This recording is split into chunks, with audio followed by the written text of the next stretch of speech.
Everyone else was scrambling to sell their accounts, but there I was, staying up all night saying my goodbyes to the NPCs. People joked that I'd lost it treating NPCs like actual people. Then the day came. The game's dungeons merged with the real world, and those so-called NPCs became the ultimate bosses in reality. While everyone else was running for their lives, I was sitting in my yard, fishing and enjoying a hot pot. Bosses? What bosses? Those are my buddies. The news hit like a bombshell. Sword World, the game that had taken the world by storm, was shutting down in 24 hours. The moment the announcement dropped, players everywhere rushed to sell their accounts. My roommate Sarah was no different. You should sell yours too, she urged. Might as well make some money back while you still can. But I couldn't do it. This wasn't just a game account to me. It was a reminder of everything I'd been through, a source of comfort during my hardest years. To me, it was priceless. When Sarah suggested we sell our accounts together as a bundle, I politely turned her down and logged into the game by myself. If this was the end, I wanted to say goodbye properly. After all, this game had been with me for 5 long, difficult years. I followed my usual routine.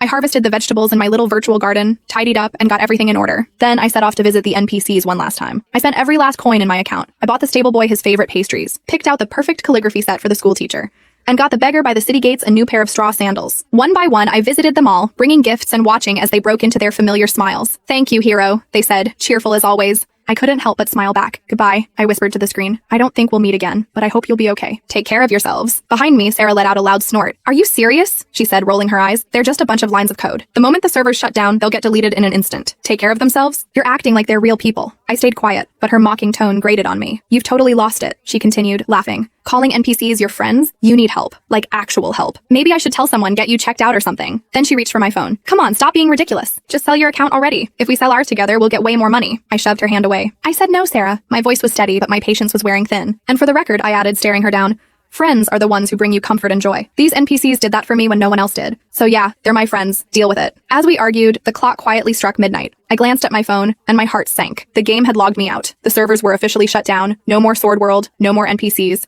And worst of all, I hadn't made it to Michael. Michael, the sensitive one. The one who'd probably take it the hardest if I disappeared without saying goodbye.